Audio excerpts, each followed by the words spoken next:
The flag at the federal courthouse, where Congressman Bill Dickinson's Montgomery office is located, is flying at half-staff today.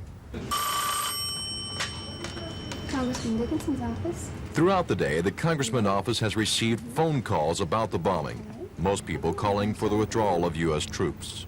When the emotion of the moment passes, then people are going to realize that this was an irrational act by some terrorists to drive us out. Mr. Dickinson says the natural reaction is to withdraw the troops, but that would be giving the terrorists what they want. He says the Marines who died in Beirut wouldn't want it that way. He should know, just last month he met and talked with the Marines in the very same building that was demolished by the explosion. He feels there was no way for the Marines to protect the compound from a suicide attack. The congressman went to Beirut because he feared American involvement there could turn out to be another Vietnam. But a Lebanese general convinced him that he could build an army to support the country when the American Marines were pulled out. We were convinced, the majority of those who went over there, that if we gave him the time to put this together, then he would be self-sufficient and he could protect the government and give it some stability, and they could have a democratic type of government, or whatever type they chose. Mr. Dickinson will fly back to Washington tomorrow, where he'll face criticism for his vote to extend the Marine stay in Lebanon. He says for now they should stay, but if serious peace talks don't start soon, he'll rethink his position. Don Phelps, WSFA TV News.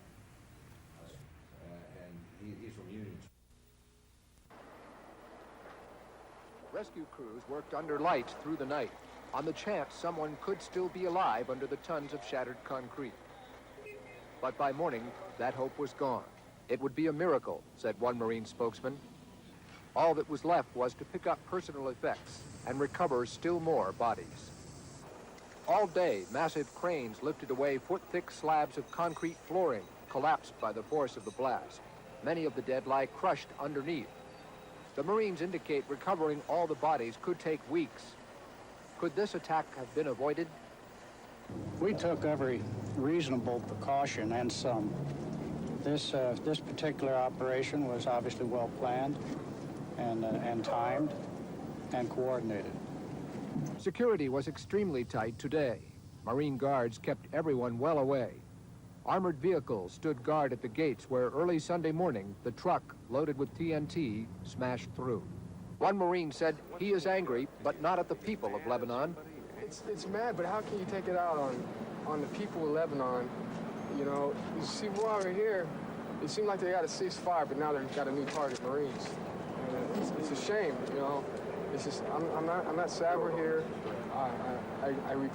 Sometimes I regret being here like yesterday. I've done anything to get out of here. Most of the afternoon was spent on last-minute preparations. Selma's Memorial Stadium was abuzz with activity as bands and singers went through the paces just one more time before the big show. The busiest bee was singer Anita Bryant, who organized the show and is responsible for pulling in the big names like comedian Bob Hope, country music singer Ricky Skaggs, and Miss America Vanessa Williams. Miss Bryant now lives in Selma and says she hopes tonight's show will be a big boost for the city's Performing Arts Center. We're restoring the old Walton Theater and building a whole new complex in downtown Selma, and we have an ongoing program for the youth, which is the real lifeblood of any community. We're going to set up scholarships. We're already giving lessons in voice, piano, different instruments, ballet, and art. Ms. Bryant says they hope to raise more than $50,000 tonight for the Performing Arts Center. Lois Russell, WSFA TV News in Selma.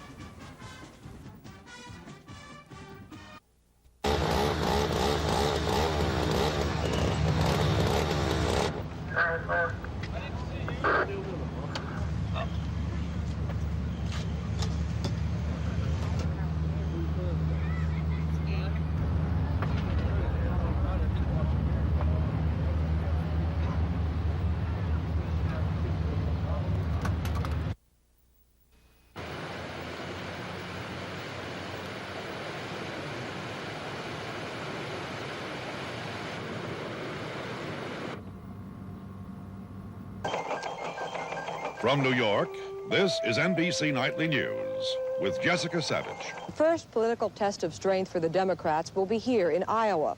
Jessica Savage, NBC News, Washington. My professional relationship with you was overshadowed recently by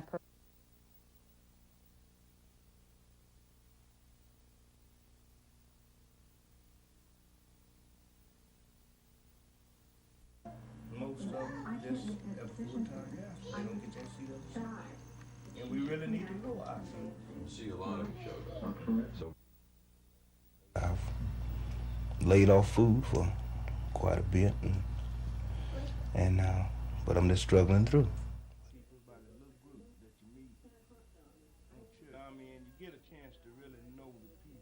I would tell them how the hearts for the mothers, sisters, brothers, and all how they heart ache, but not knowing.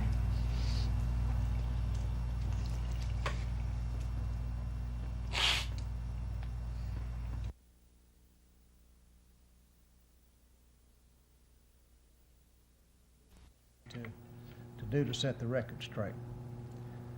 The rumors have anyway, and people will start rumors. My opponent has totally distorted the truth about my voting record and my support for city improvements. Where did my opponent get his false information? Certainly not from the open record. Thank you for your time, and I hope that this in some way sets the record straight about Willie Peak and what he is. My record shows that the mayor and I have agreed on 95% of the issues of this city. For instance, I have always voted for the administration's budget and for the major projects of the city. I will continue to vote for those proposals that are beneficial to District 1 and to our city.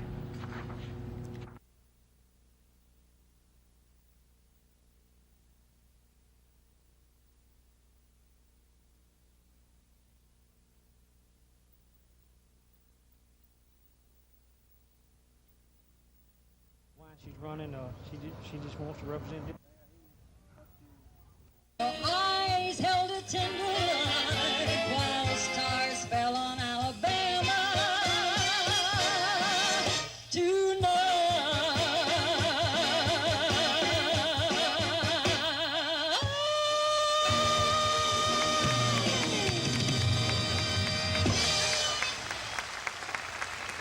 Happy days are here again. The skies above are clear again. So let's sing a song of cheer again. Happy days are here again.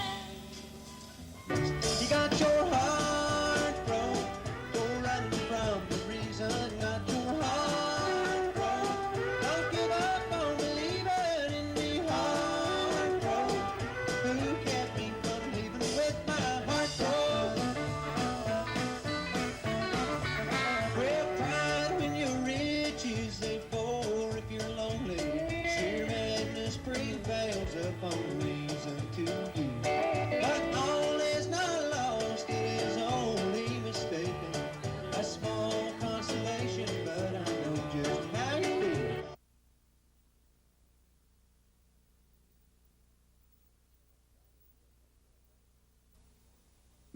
On Friday, U.S. Secretary of Agriculture John Block declared 46 Alabama counties disaster areas. Most of the counties are in central and north Alabama. This morning, State Farmers Home Administration Director Dale Ritchie announced plans to process disaster loan requests. Mr. Ritchie says his agency will take on additional employees and reassign others in order to cope with the flood of paperwork that's expected. He says 58,000 farmers operating 158,000 farms across the state will be sent information on how to qualify for special low-interest loans. For him to qualify, the percentage of loss in any single enterprise that is a basic part of that farming operation would equal or exceed 30%.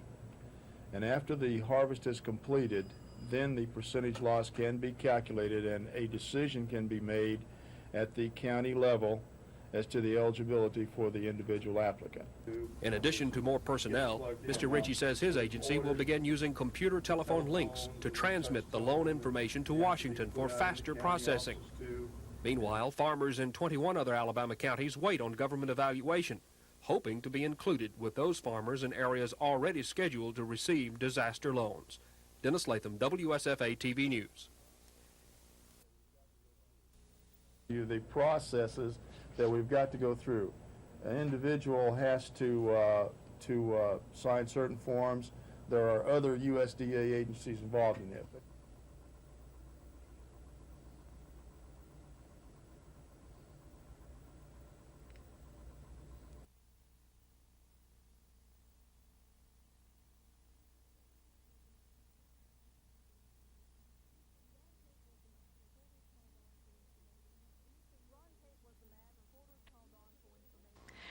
Ron Tate was the man reporters called on for information on anything related to the prison system. He was available at the office or at home, and he never minded being disturbed. He reported escapes from detention centers as readily as captures, and as seen here, he was a vital source of information during the John Evans execution in Atmore. Ron was always a professional, always helpful, and always cheerful. He lost a 2-month battle with cancer that began with what he thought was a nagging pain in August. He was hospitalized then for 2 weeks, and then again at the end of September, where he remained until returning home just recently. Prison Commissioner Fred Smith calls Mr. Tate's death a loss to the state because of Ron's years of dedicated service and a personal loss to him because of their close friendship. Ron Tate was 40 years old.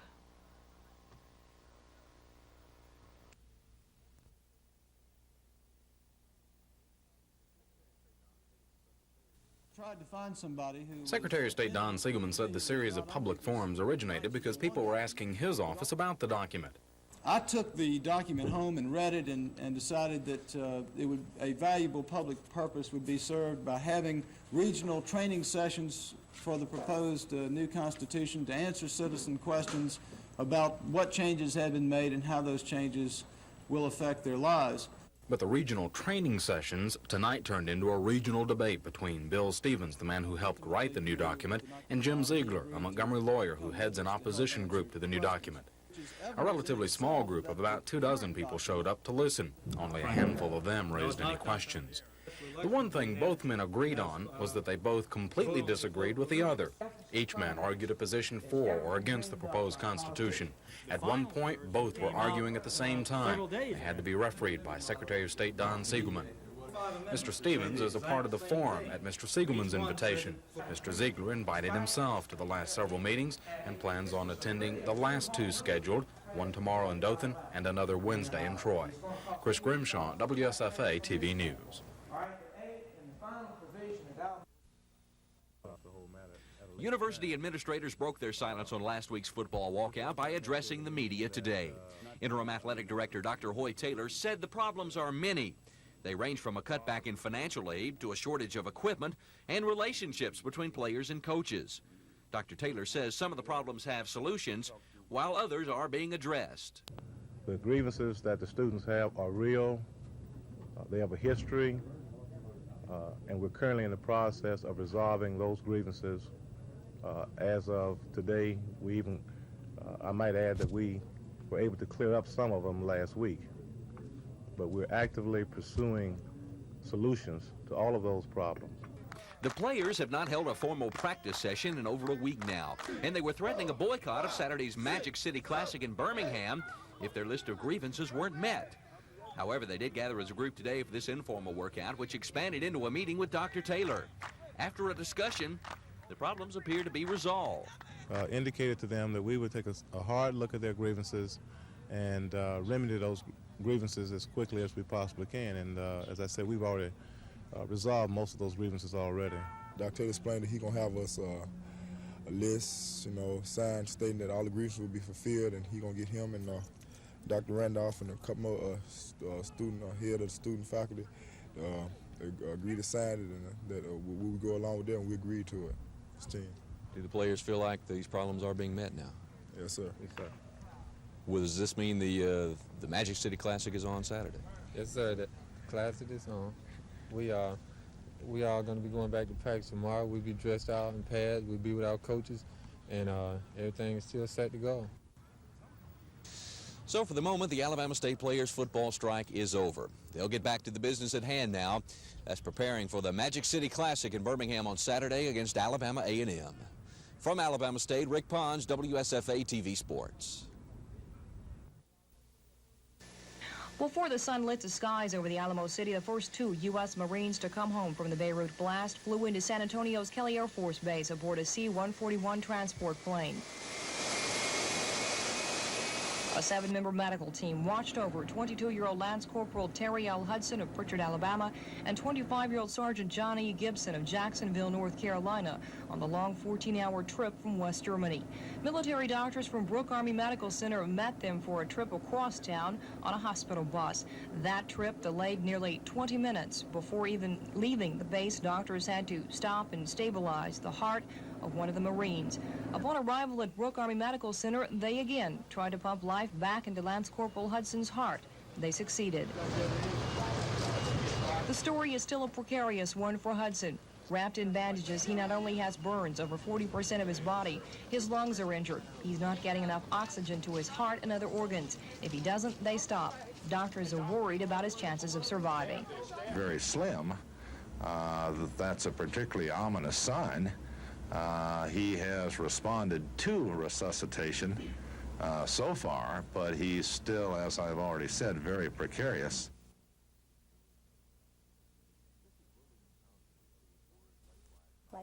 Mrs. Lillian Townsend received word late last night that her son was one of the Marines wounded in the Beirut bombing. Although Corporal Townsend is being treated for a collapsed lung and a fractured spine in an Air Force hospital in Germany, Mrs. Townsend says she considers herself lucky.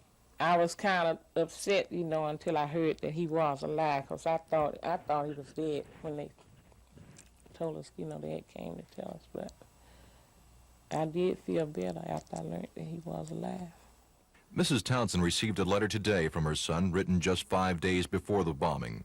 She says Henry was concerned about the increased sniping incidents, but was looking forward to coming home next month.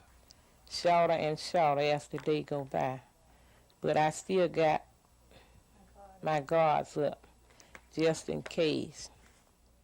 While in Beirut, Henry met and became friends with Lance Corporal Samuel Geis of Union Springs. His family is still waiting on word from authorities about their son. Reverend Jesse Geis says the waiting is pure agony for the family because they're so close to each other. Well, to actually tell you the truth, if he's alive, I feel like he's okay, but he's worrying about how we are worrying about him. That's just how, you know, we're very close. Faith and family support is all that's getting the Geises through their endless hours of waiting. Reverend Geis says he only wants one thing. I don't even expect special for him to be whole, although I wish to God that he was. But if he just alive, if somebody told me he was alive, that would be one of the most rewarding words that I've heard in a long time. Mrs. Geis says Samuel is the baby of the 4 children in the family. I tell you, I talked to him today. I told him he had to be all right for my sake. For my sake. Don Phelps, WSFA TV News. $20 million in a plant and will employ some 250 people. Randy, is that ready to roll? It's about 15 minutes.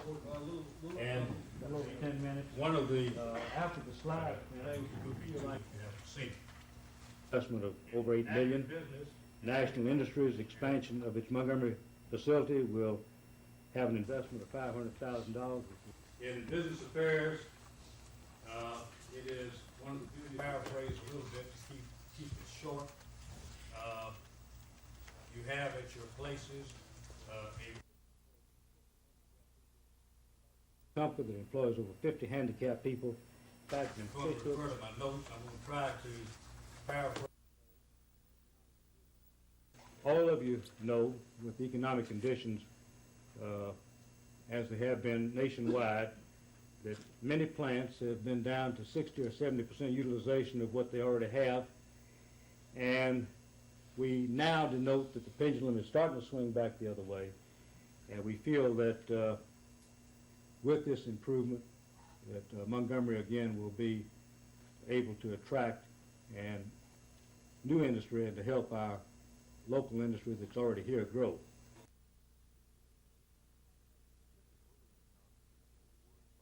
like that. Mrs. Lillian Townsend received word late last night that her son was one of the Marines wounded in the Beirut bombing. Although Corporal Townsend is being treated for a collapsed lung and a fractured spine in an Air Force hospital in Germany, Mrs. Townsend says she considers herself lucky. I was kind of upset, until I heard that he was alive, because I thought he was dead when they told us, they had came to tell us. But I did feel better after I learned that he was alive. Mrs. Townsend received a letter today from her son, written just 5 days before the bombing.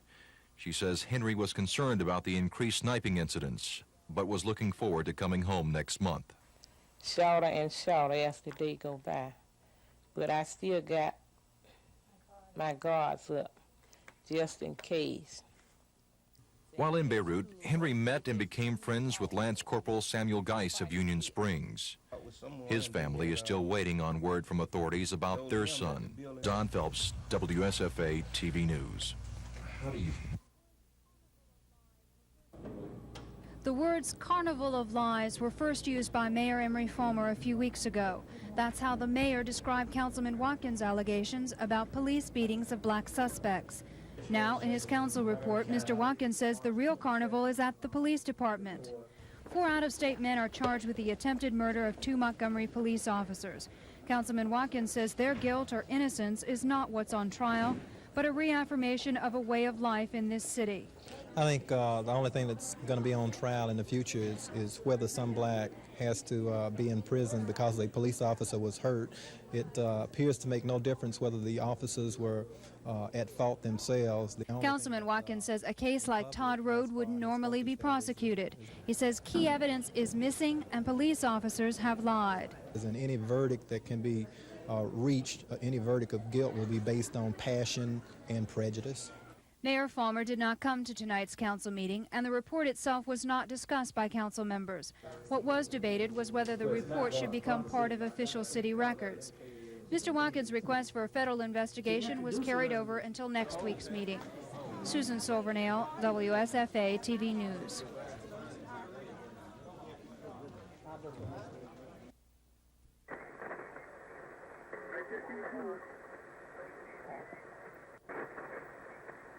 Judging from the conversation, there is still some shooting and some resistance down there, but the civilians are in a standby position waiting word on exactly when to evacuate and move out.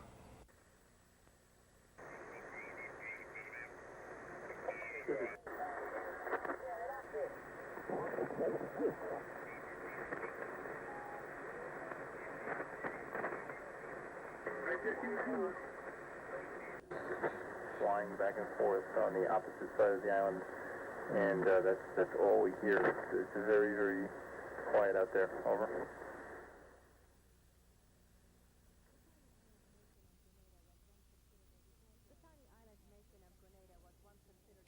The tiny island nation of Grenada was once considered a resort area. Tropical sunshine, beaches, and temperatures year-round in the 80s. Joy Taylor visited friends there last spring. She stayed for 3 weeks. She says she couldn't wait to get home to America. It's not my preference at all. I was very, very glad to get home. It's a beautiful island with a lot of nice people that live there, but it's not a place that I could call home, no. Ms. Taylor says the people of Grenada are poor, except for the Americans who attend St. George's Medical School.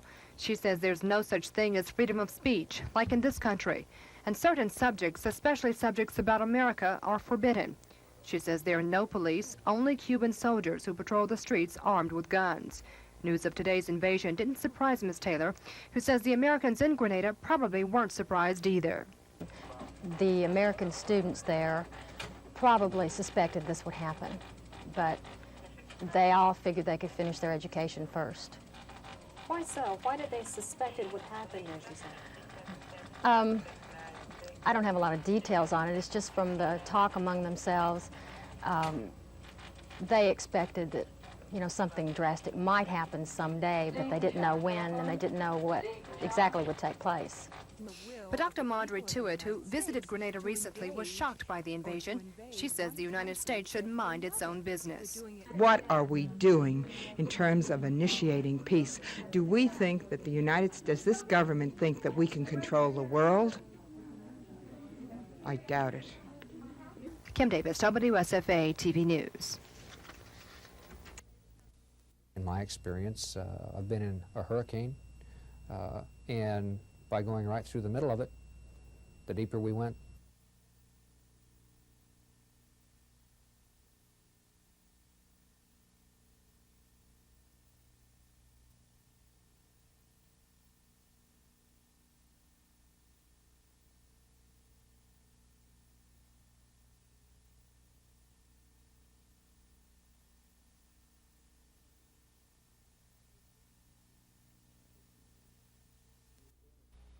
Alabama appreciate it.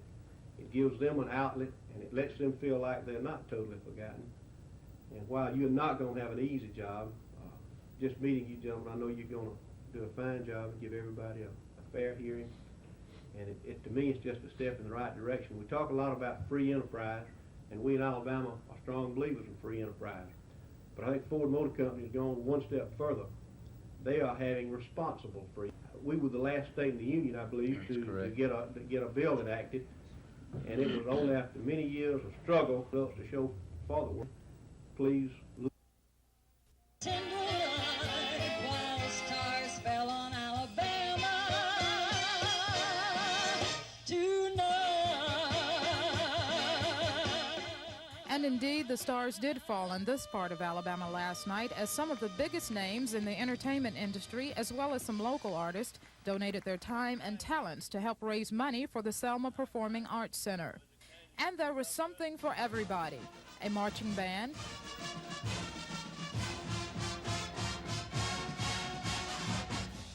and a stage band, whirling girls,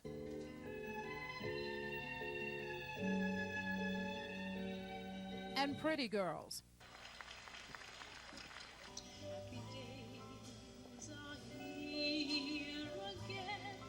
And just about every type of music imaginable.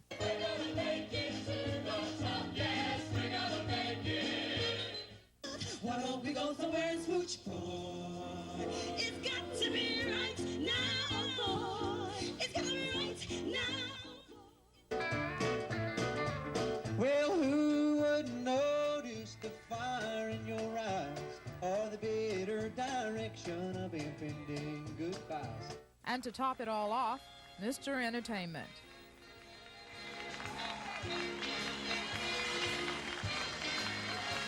And all this fun and laughter carried with it the serious business of raising money to turn the old Walton Theater into the Selma Performing Arts Center. Organizers hope that when the center is completed, the next stars that fall here will be from a galaxy called Selma. Lois Russell, WSFA TV News, reporting from Selma.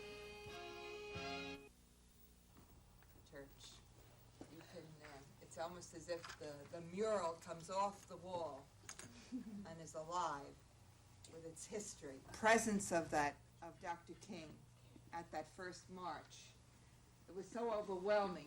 You saw the issue, the single focus. The task of the 60s has not been completed, and that racism is still alive and well.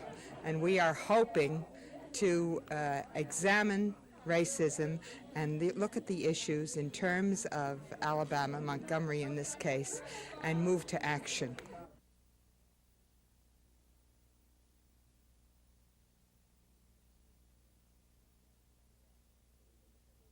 The courts. We've been looking forward to this game since last year. I know I have, and I know the other players have too, because of the way we lost the game last year. We didn't play very well and still had a chance to win, and had the controversial onside kick, and then their guy kicked a long field goal to win the game for them. We've been looking forward to this game for a year, and I'm ready. They do some things at Florida that Coach Dye doesn't teach here at Auburn, and that's exemplified by the number of personal fouls they've had called against them all year.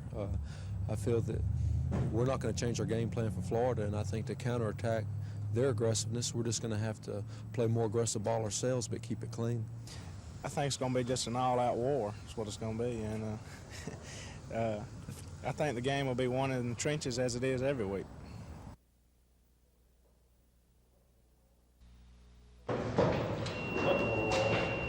Cultural equity. Hey, how you doing? Thanks. What do you have in?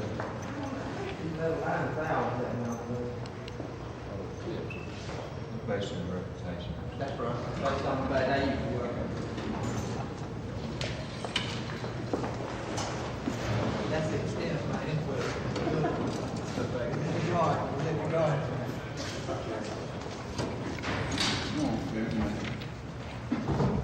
Push in. Is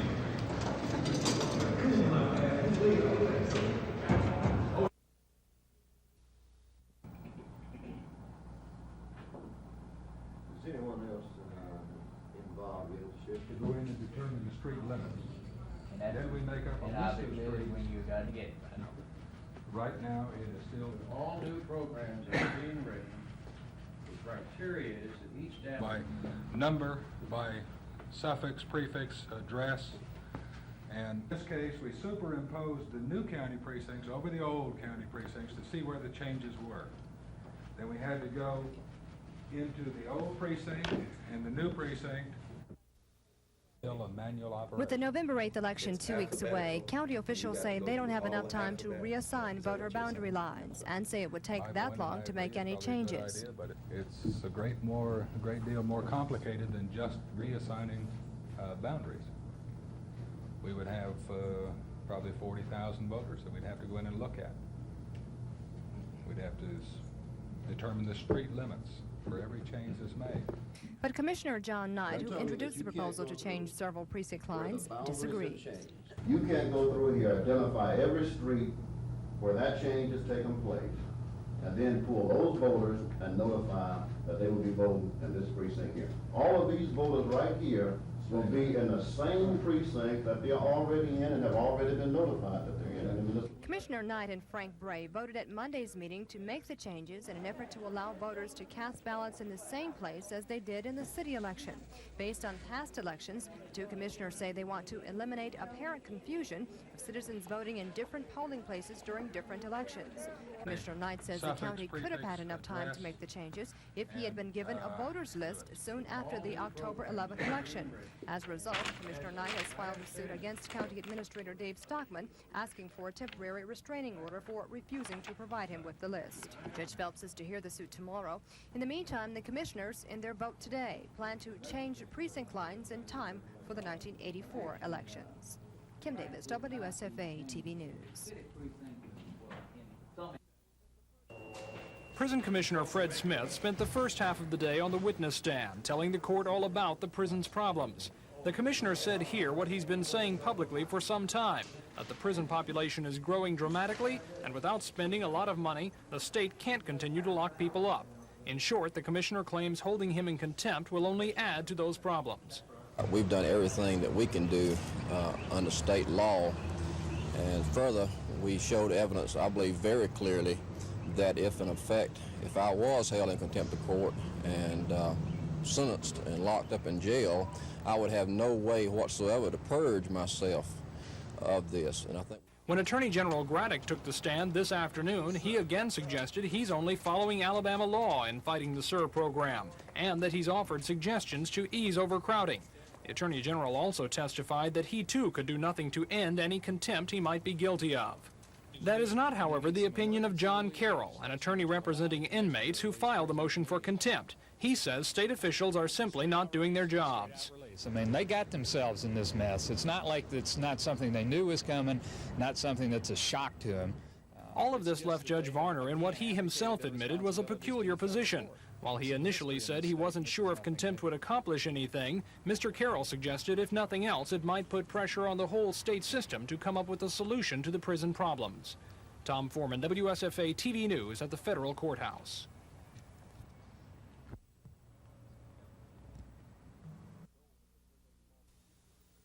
One of the goals of the three-day small computer conference is to discuss the lack of standardization in the computer industry. Right now, some of the marketing efforts on the part of vendors include making their equipment specific to them so that we cannot utilize software and floppy diskettes which are used in ADPE equipment from one vendor's machine to the other. And we're trying to head that off because we want to make sure we keep competitive prices out there so the Air Force can get a good buy-in so that we can transport software. Major Donahue says mass purchases of equipment by the military could force the computer industry to some type of standard. The Air Force recently awarded Zenith a contract for 10,000 desktop microcomputers. But chances are a floppy diskette used on the Zenith computer won't work on this computer made by Columbia or on another made by one of dozens of other companies. Another benefit of standardization is the lower cost for software. Software is the information fed into a computer giving specific instructions to perform a task, such as record keeping or word processing. If all the Air Force's computers use the same system, they'll use the same software, and that saves money.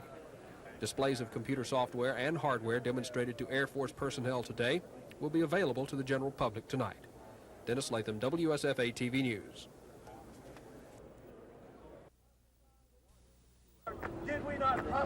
The largest of the two rallies was in Auburn, where about 200 students listened to several speeches. This rally was organized by a graduate mechanical engineering student, William Edwards.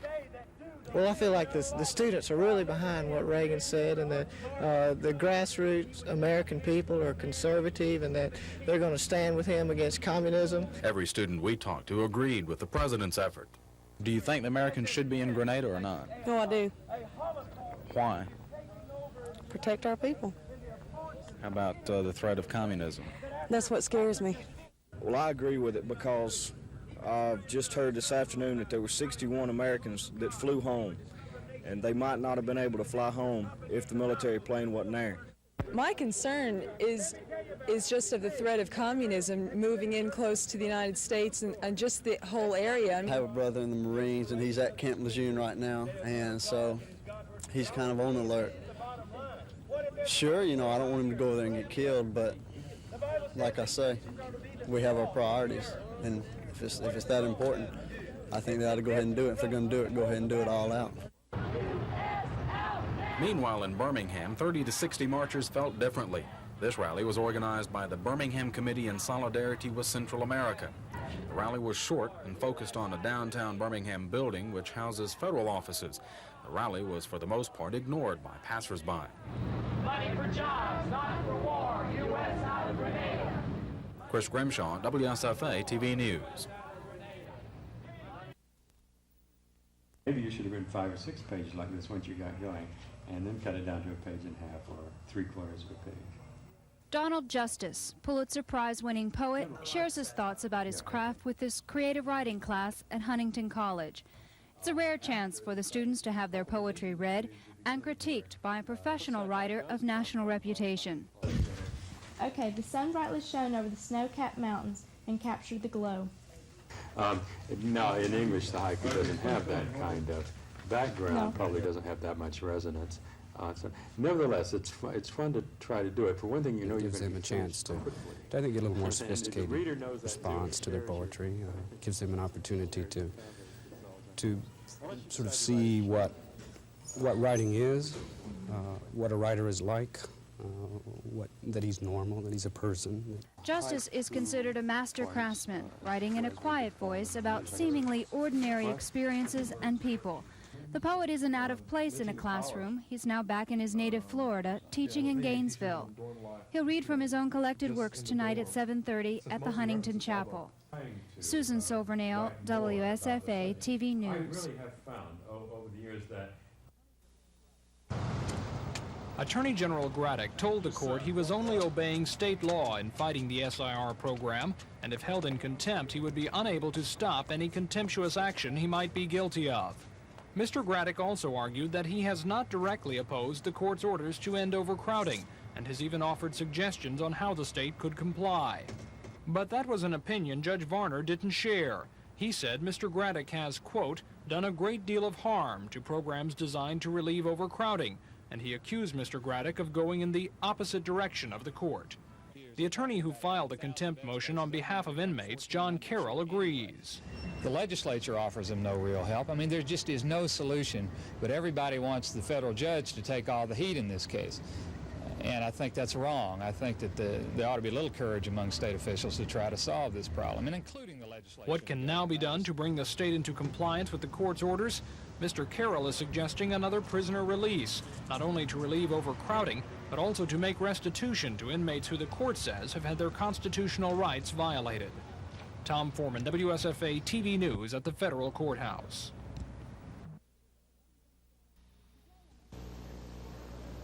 Today on the House floor, one Democrat after another rose to condemn President Reagan's action in Grenada while the Republicans supported it. Their colleagues on the Senate side are equally divided on the invasion, but Senator Denton left no doubt in anyone's mind about how he feels. I don't think we're making a mistake either in not making a media spectacle out of something which essentially is a legitimate combat situation which is being played correctly in my view. In the shadow of war medals he's been awarded, Denton, who spent 7 years as a Vietnam POW, reached back to that experience to justify an operation he believes other nations will eventually understand. And Alabama's Democratic Senator Heflin says there are good reasons why this invasion became inevitable. We'd like to see peace restored, and in all frankness, I'd like to see a government there that's friendly to the United States. Barbara Samito for WSFA TV News, Washington.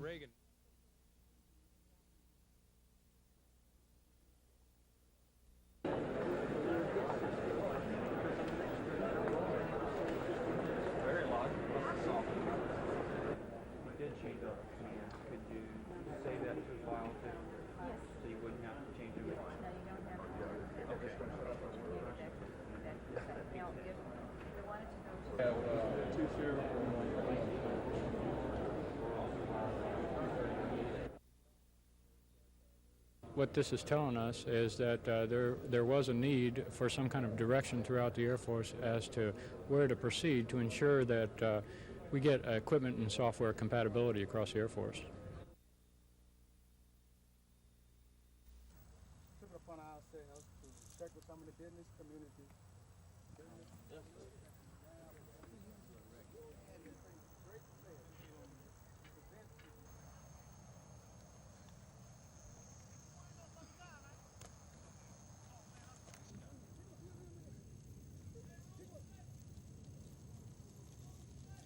It was fine. Everybody was well souped up, and I was souped up, and we had to enjoy our time. You're going to have enough time to get everything ready to go? Well, I'm going to have to have some time. I think we're going to put in some double time there and trying to get and cut our plan down a little bit so we can learn it pretty good. And I think if we can handle our kicking game and play good defense and have a balanced offensive attack, I think we'll be all right.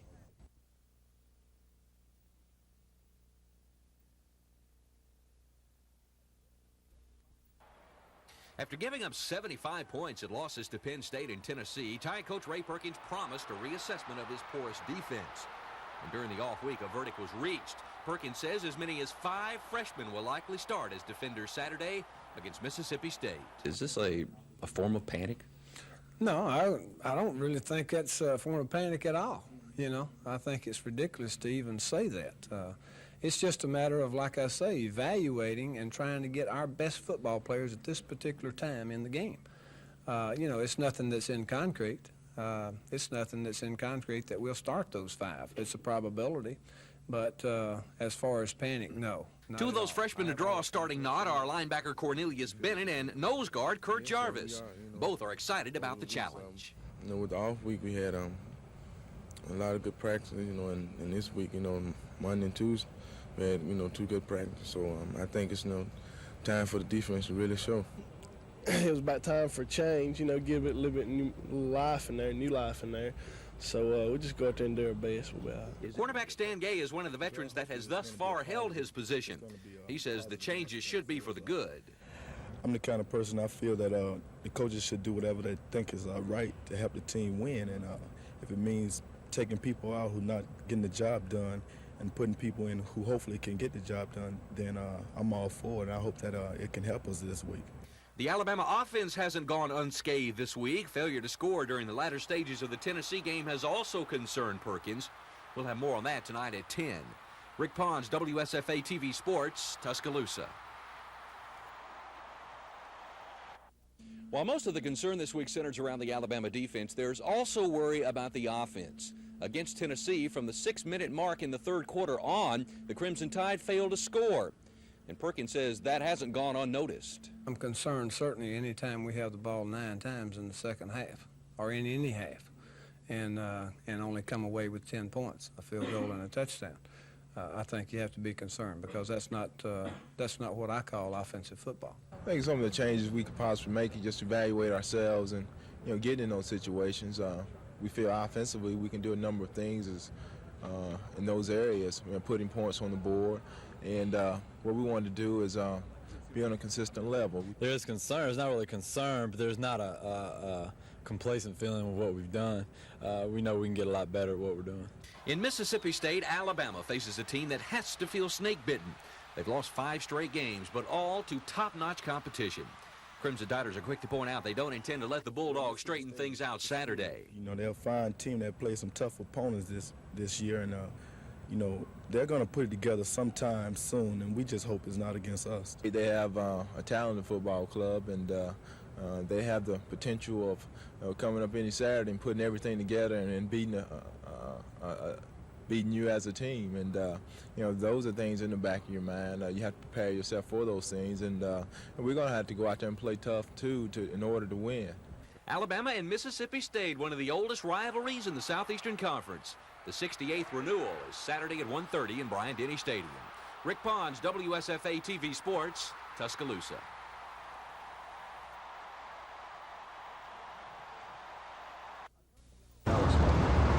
Attorney General Braddock went about his normal business today despite the federal contempt. There is, after all, in his opinion, nothing he can do about it. I can't call the shots at all in any aspect of the correction system, and Judge Varner knows that. And he has held me in contempt and said, you've got to do something about overcrowded conditions. Part of what he said, though, was that you have been doing things to add to that problem. What do you think about that? Well, see, you've hit the nail on the head, Tom. He didn't find me in contempt, as he said. Now, he said this in the courtroom. He held me in contempt and said, I want you to do something. Well, what he was trying to tell Charlie Braddock was, what I want you to do is quit causing problems about keeping criminals in jail. What it comes down to in his eyes is that the federal court is asking him to stop enforcing state law. What he wants me to do is take a dive, and I'm not going to take that dive.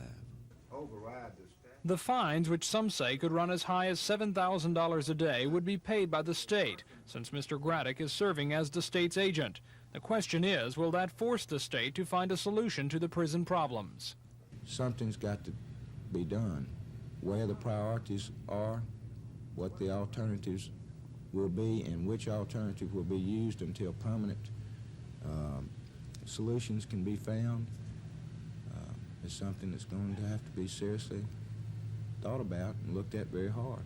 Tom Foreman, WSFA TV News. What he wants me to do is take a dive, and he wants to fine me money and try to say, I'm going to fine you every day $1 a head for every criminal in jail that's supposedly uncomfortable or unconstitutional.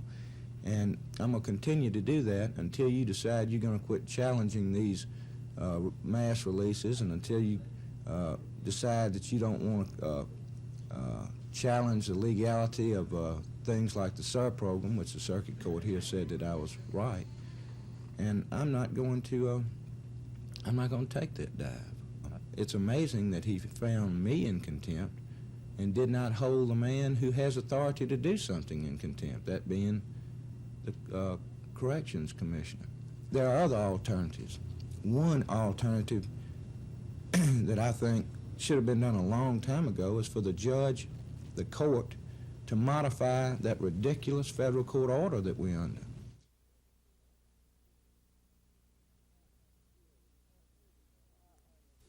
But I'm sure that everybody's doing the best they can. I'm sure that the prison system's doing all they can. I'm doing all I can. And, of course, when we get a legislative legislature finally elected, we're going to do something for the matter to alleviate it. But now we're not the only state that has this problem.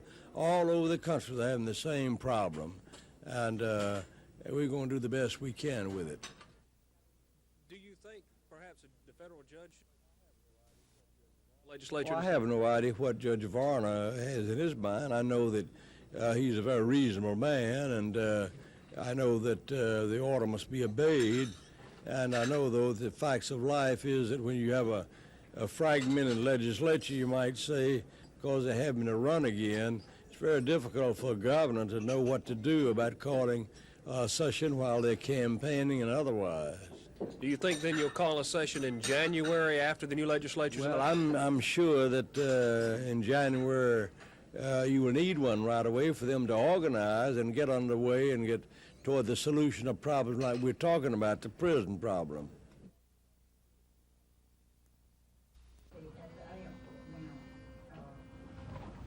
What is your... Maybe we ought to start earlier since we're doing a lot of that.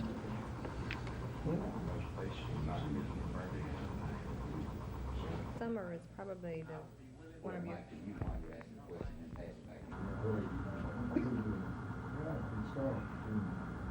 No, Kim, I am not. I have much earlier made a decision that I feel I can best serve the State Board of Education and the two-year colleges by remaining on after we select the chancellor as the vice chancellor. It's a job that I really enjoy and one I'd like to continue with. What is your feeling about that? You better gonna be to pick me up first.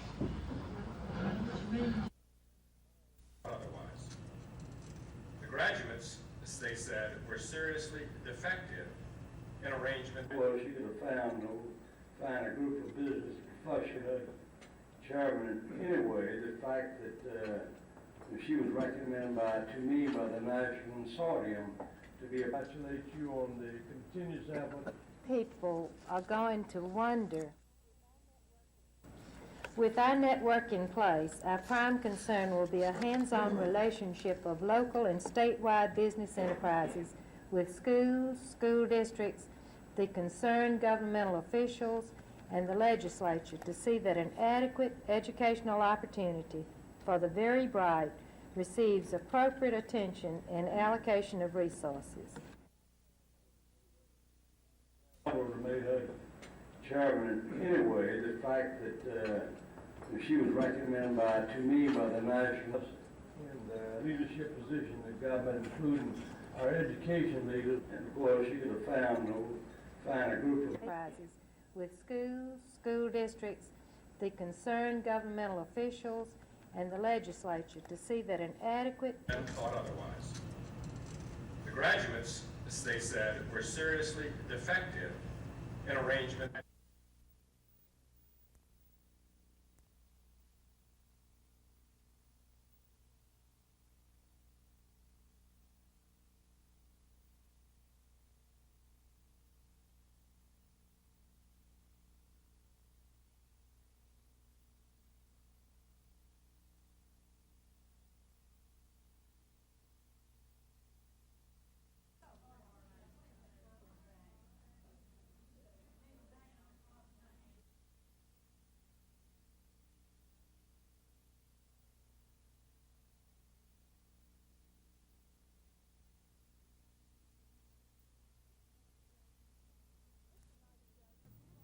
Mr. Knight says he's tried since the October 11th city elections to see the voter list, but Mr. Stockman refused to give it to him.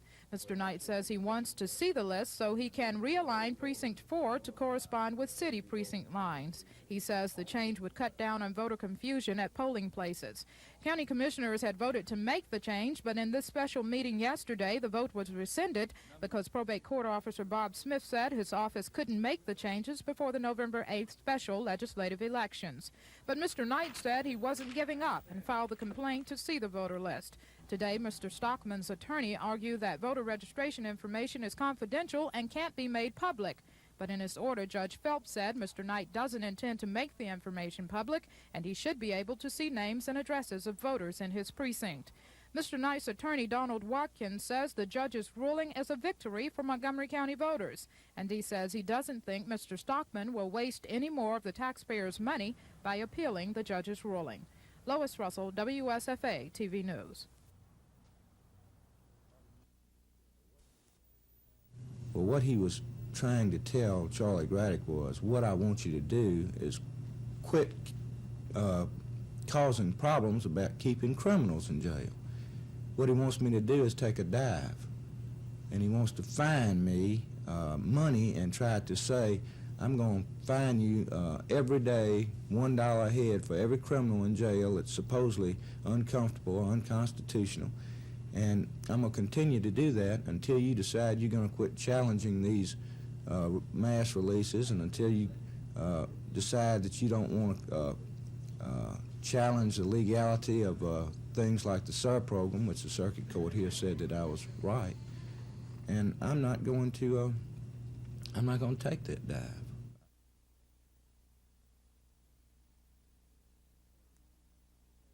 Work in physical therapy at the professional level. He's been the chairman of the Department of Physical Therapy. He's ever going to have the lung capacity, no matter how hard he works with athletes. We also want to be able to follow up those athletes. And have asked for their support. They've actually written several. Prevention to a high school youngster, which is a great deal more important than it is at the college. Jefferson Davis by itself is only 50, 60 football players. Bernice Colvin, same part-time driver, 440. The kind of data that you can get out of high school is extremely important when you put that data together. And I think that I intend to do. I don't need to focus on the importance of prevention to $188,589. We've got just $1 million and change to go. We've been at it 5 weeks. We've got 3 weeks to go if we want to wind up on time. I think we're on target and on track, and I think we can still do it. Our football player needs to move down the field. He's going to cross midfield. He's going to the 40 and to the 39. With 30. Anytime city rivals get together, you can expect enthusiasm. That's what they've got at Lee High School this week. For the first time in 4 years, the Generals feel they have a good shot to knock off Jeff Davis.